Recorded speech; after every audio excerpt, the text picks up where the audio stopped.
Hi Raj. Good evening, Stewart. Good to How see are you. you doing? I'm very well. Good. Raj, I've known you as a friend for many years, Yes. but I don't know what you do in your company. Can you tell me what it is you do in your company? I'm an IT director for a medium company. It's all involved in technology for hospitality. And that's specific to booking engines for hotels, for venues, for hotels, restaurants, and any kind of booking system. But we're specialists and we're a very vertical kind of market. Okay, so if I book online for a hotel room, it could well be your company's system and software that I use to book a hotel. If it is a European hotel, there's a good 30% chance that it is going through our engine somewhere. Okay. Yeah. But and the same sort of question for you then, Stewart, as we've known each other for long, but I haven't known much about your business. Okay. What sort of... So my company, Raj, is a recruitment and communications business. Right. We're an advertising agency that specialises in recruitment and attraction communications. Right. And one of the big subjects that we're involved in today that's talked about a lot at board level is employer branding. Employer branding. Yeah. So what exactly is employer branding, and how does it affect boards and... Okay, so your employer brand is your reputation as an employer as opposed to your reputation as a manufacturer of products or a producer of services. So it is all about what it is like to work at your organisation and why people should want to join your organisation or stay at your organisation. And my company helps organisations understand what that message should be and then communicate it both to their existing workforce and to potential recruits. I see. So is employer branding being taken kind of more seriously now in terms of, and what sort of efforts are going into that, and how does it help the recruits to go in there? Yeah, so definitely, Raj, it's certainly in the last 10 to 15 years, it's been taken far more seriously by organisations, and big companies like Procter & Gamble or Shell have invested a lot of money in their employer brand. Right.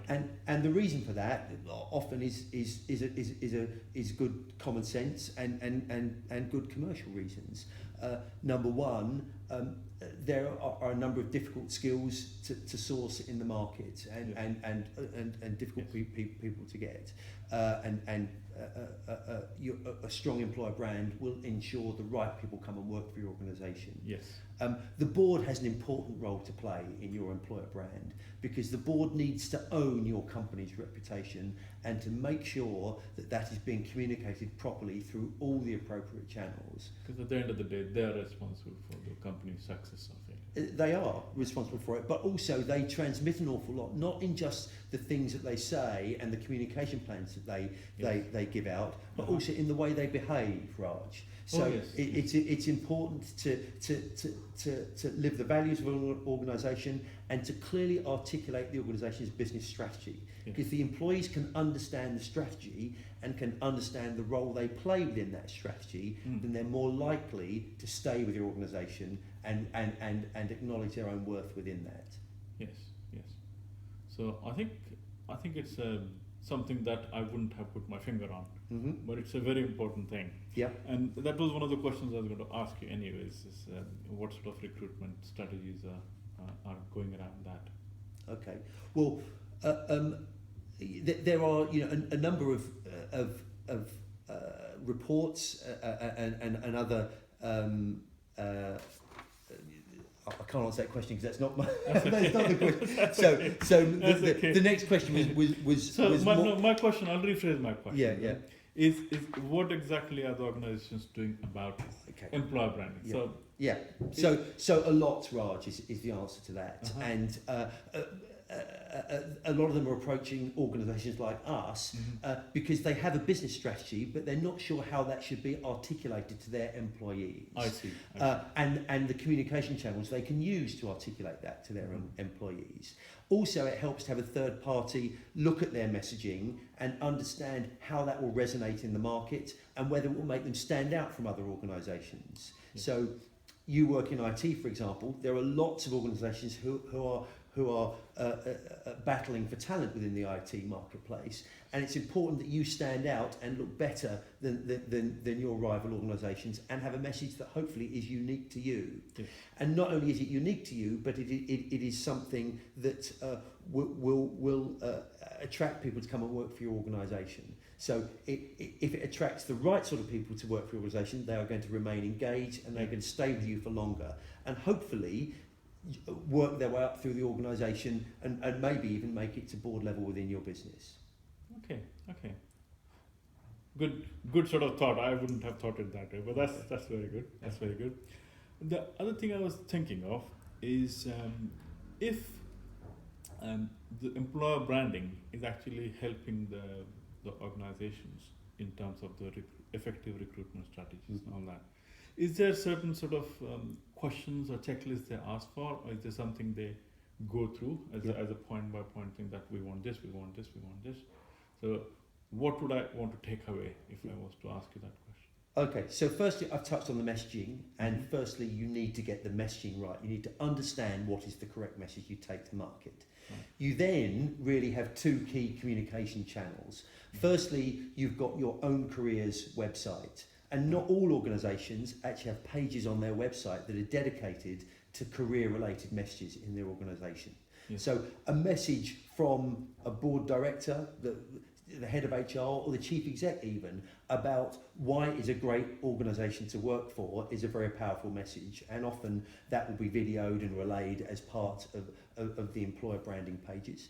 But also there's other content on there from other employees that talk about why they enjoy working at the organisation and what it is you could do. And you can have pages on there that talk about the necessary career paths and the routes you can take to succeed within that organisation. So you need to get your careers website right. Secondly, you need to take control of social media.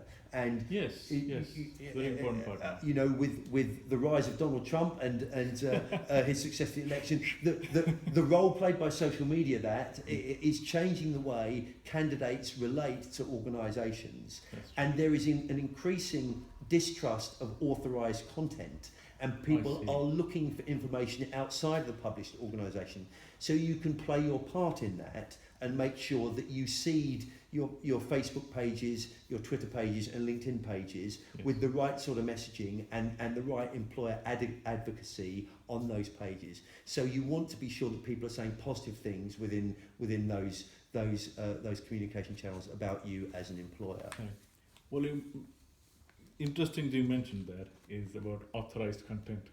Authorized has two connotations. Yeah. One is that is allowed content, and one that is manufactured content. I perhaps should have said authored content rather than authorised. You're authored right. I used the wrong word. So your English is better than mine, Raj. We're going to talk about communication, and your English is better than mine. I meant authored content, not authorised. You're right. I just wanted to highlight that because it does have. Yes, it has two different connotations, but you're right. It is authored content. So I was talking about things that people publish themselves about themselves. But funnily, they both have opposite meanings. Yeah, they do. So another thing I had on my mind was in sort of this branding and this and that, how high on the board of directors sort of criteria is diversity in their board of team members sort of thing? Is that generally mentioned in the strategies? Is that kind of underlying thing in the strategies? How does it go? Yes, well, many organisations will have a head of diversity, possibly one that even sits on the board. So it is definitely a hot topic. And if you were to look at the UK newspapers, you would see that it is mentioned regularly as a news story. The Royal Mail, for example, a massive employer in the UK, has a female chief executive who's made it her mission to increase the number of female employees within Royal Mail who have been a male-dominated employee, and also to increase the number of female board members there are within the Royal Mail. And she came from a Canadian organisation where I believe 40% of the board were female, and so she's looking to change that. But really, Raj, it comes down to business sense. An organisation should reflect the customers that it serves. And if it's reflecting a multicultural society, which it is in this country, then both the board and the employees should reflect that. And I think, in my opinion, just to complement what you're saying, as long as the diversity is impacting the bottom line of revenue, business, and profits, which it generally does. Yes. I Two think go hand in hand. to go hand in Two go hand in hand. That's right. Yeah, yeah. So, in terms of sort of career diversity, having more recruitment on higher levels and director level, how do the board appointments sort of get filled in the UK, the public sector, private sector, Yeah. and what is the way, if somebody wanted to look for something, how would they go about it? Okay. Well, normally I think when boards are looking to employ talent from outside their organisation, and let's not forget that a lot of board members actually come from within and are appointed from within, but if they're looking outside of an organisation, they're likely to engage with a third party who I can see. handle that as a specialist skill. So recruitment agency. Yeah, they would call themselves a recruitment consultancy Absolutely. or headhunter, etc., rather than agency. Yeah. But they would, and there's businesses such as Veridus or Odgers who specialise in that market and who would help organisations make the right appointment for their board level. And of course, they would charge a fee for doing that. However, all government positions in the UK and local government positions are advertised in the national press in the UK because there needs to be a fair and open competition for any government role, and therefore if you were to look in the pages of the Sunday Times or if you look on the Guardian website, you would see a number of positions that are advertised in there. And equally you could look on LinkedIn, and they have board director roles and board director pages on LinkedIn. Big impact of social media on Yes, these things. yeah, once again. So that would be another place to look. Although I must say, Raj, having looked on there, the page is fairly thin. Once you get past the first few roles, there aren't that many that are genuine board roles. I agree. But there we go. But I've got some questions for you, Raj, as well Yes. around this. And I'm fascinated by you as an Indian working in the UK. What were some of the communication challenges that you need to overcome when you started working for a UK company? Well, communication challenges are always there, no matter who it is and what level it is, because at the end of the day, it is two different people thinking in two different directions, trying to get to something. Right? But your question is very valid. And first few years of my career in the UK, always had a problem. And you used the word glass ceiling. I didn't exactly feel a glass ceiling, right? But there was something similar. And that's not because somebody imposed it on me. I think it was pretty much my deficiency in communication. So one of the important criteria that I had to improve myself on was communication. And by that, what I mean is I had very good English. Yep. Okay. Yep. My words were good. Yep. Okay. Vocabulary, words, everything was good. I could blurb out many things. Yeah. Right. But my language wasn't getting the idea across. Okay. Okay. It wasn't simple enough for people to understand. It was heavily accented English, Indian accent English. It was too much of technical jargon in what I used to say. Right. Right. Because I come from technical background, I Yeah. thought putting more buzzwords there was going to help. Yeah. That's one of the things. And third thing was trying to see what the listener is looking for. So if it is my board of director, if it is my manager, right, he's not looking for all the detail and technical jargon. He's looking for summary and the essence of communication or project.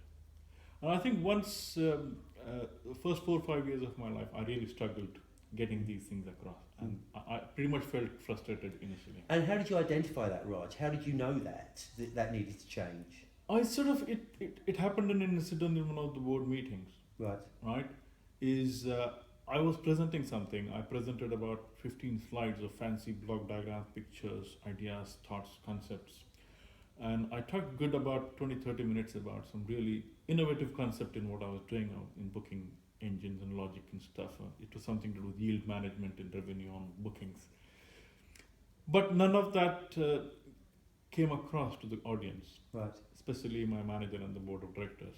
And they thought, Raj, you've given us half an hour presentation, but we are still lost at the end of this. What is your point? and that question, when somebody at that level, my own boss and my own director, asked me the question, what is the point? And I had spent 15 days preparing this presentation and half an hour giving everyone lecture slides and all. That kind of hit me, saying, I'm doing something wrong. Okay. And at that point, I decided to do something about it. And I kind of went out and went on to a particular course to improve my skills on communications. Did you have to pay for the course, or did the company pay for the course? The company helped me out, Yeah. Obviously. Yeah. But I did take the initiative to do. Was going to do it myself anyway. Yes. Because I realized what was happening. Yeah. And then as soon as I took that, I spent about a good 3 months just getting my comprehension right, understanding, simplifying the language, not using too much of short forms, acronyms, because people don't know those acronyms. Mm-hmm. You might know them in your head. Mm-hmm. So if the point is, once I got past that, Mm-hmm. right, all of a sudden I could see a lot of positive feedback from my seniors, my directors, and my clients. It's Mm-hmm. not just seniors and directors; it's your clients too, because your clients now understand what you're saying. Okay. Right? It's in simple lingo. Yep. Right? And as soon as I did that, my point started getting across, and that result showed into my productivity, because I didn't have to repeat things for people as well. Right. So It's easier. that's a very positive story with a positive result. Absolutely. Have you had any obstacles in your career as an Indian in a UK company? Have there any hurdles you've had to overcome? Fortunately, I didn't have major obstacles in that sense. I did have obstacles in sense that although technically I was really sound, Mm-hmm. I didn't have a lot of sense in understanding the finances of the company at that stage. I didn't have a lot of understanding of the whole project budgeting or cash flow rolling into the projects and how you see the end of it. So what happened is, at that sort of situation, we ended up with 2 projects where we did a lot of efforts, but pretty much had a zero bottom line revenue on those 2 projects. Right. So we sat together as a team, and I think that was one of the turning points of my career, Mm-hmm. because I spotted something that on the whole long length project we had a zero profit. Mm-hmm. Although we didn't lose money, we didn't make money. Mm-hmm.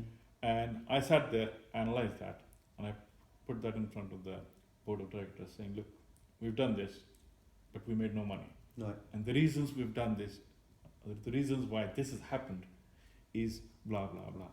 So Mhm. I analyzed some things and I told them. Okay. And that point onwards, I think the board of directors saw where I was going. Right. I had the right intentions on my agenda all the Mm-hmm. time. Mm-hmm. And I think once I got that sort of point across, specifically money, revenue, and the project result, Right. I think the board of directors saw me as somebody who can contribute at the senior level. And what about being an Indian, Raj? Has that been a barrier at all in a UK company? In all honesty, UK is probably the best place to work if you're an Indian. Right. Because there is true open mind. Right. I've seen that on many levels. Okay. I've seen that. I've been in the business for 25 years now, and I've worked across 4,000 clients across the country at different levels. There is no element of class ceiling in that sense, Mm-hmm. but there's an element of your own lack of ambition, if you wanted to see Right. it that way. In terms of where you can go, I think it's purely communication that can take you further. And it's not just communication on board of directors, it's also the communication to your juniors and your subordinates. Because if you have an idea and you can't delegate right things to the team, Mm-hmm. they're not going to deliver things. Sure. So it works both ways. It's not just you going up, it's also getting things done and getting the right results out of your team. Okay. So it works both ways. Great. Okay. That's wonderful. Okay. Thank you for your time. Thanks, I Raj. always wanted to talk to you about Yeah. it. Well, I It's enjoyed it always as well. on mind, but good to see you, Okay. and I hope to spend more time working some more work. Thank you, Raj. Thank you. Thank you. Thank you.